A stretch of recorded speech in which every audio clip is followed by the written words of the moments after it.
ची बातमी आहे। नवी मुंबईतील ट्रक ड्रायव्हर अपहरण प्रकरणी दिलीप खेडकरच्या ड्रायव्हरला अटक करण्यात आलेली आहे। रबाळे पोलिसांनी धुळ्यातून आरोपी प्रफुल्ल साळुंखेला अटक केली। त्यामुळे दिलीप खेडकर आणि त्याचा ड्रायव्हर हे 6 दिवसांपासून जे काही फरार होते, तर रबाळे पोलिसांनी त्याच्या ड्रायव्हरला तर ताब्यात घेतलंय आणि आता पोलिसांकडून दिलीप खेडकरचा शोध सुरू आहे।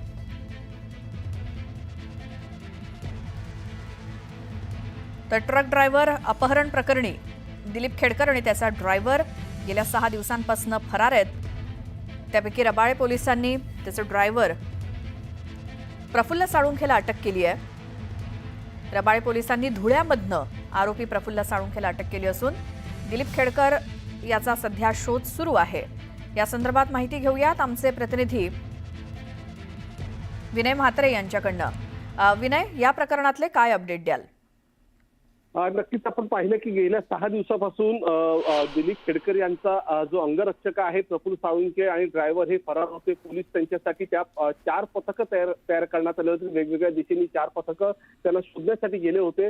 पण तब्बल 6 दिवसानंतर दिलीप खेडकर यांचा अंगरक्षक जो आहे प्रफुल्ल साळुंखे आणि ड्रायव्हर या दोघांना काल नवी मुंबई पोलिसांना त्यांना पकडण्यामध्ये यश आलं। धुळ्यामधून या दोघांना अटक करण्यात आली आणि कालच धुळ्यावरून ते पुन्हा या दोन्ही आरोपींना घेऊन ते पथक नवी मुंबईच्या दिशेने आले होते आणि आज पहाटे नवी मुंबईत पोहोचल्यानंतर त्यांची चौकशी करण्यात आलेली आहे आणि आता दुपारी 2 वाजता त्यांना न्यायालयात देखील हजर करण्यात आहे। एकंदरीत आज दुपारपर्यंत चौकशीमध्ये काय निष्पन्न होतं, काय समोर येते हे पाहणं देखील तेवढंच गरजेचं आहे आणि त्याचबरोबर कशा पद्धतीने हा अपहरण करण्यात आलं होतं आणि कशा पद्धतीने त्याला पुण्यापर्यंत घेऊन गेलं होतं याचा सगळ्याचा उलगडा होणार आहे। कारण पोलीस आता ज्या पद्धतीने सकाळ पहाटेपासून त्यांची चौकशी करतायत त्या चौकशीमधून काय समोर होतं ते देखील पाहणं गरजेचं आहे।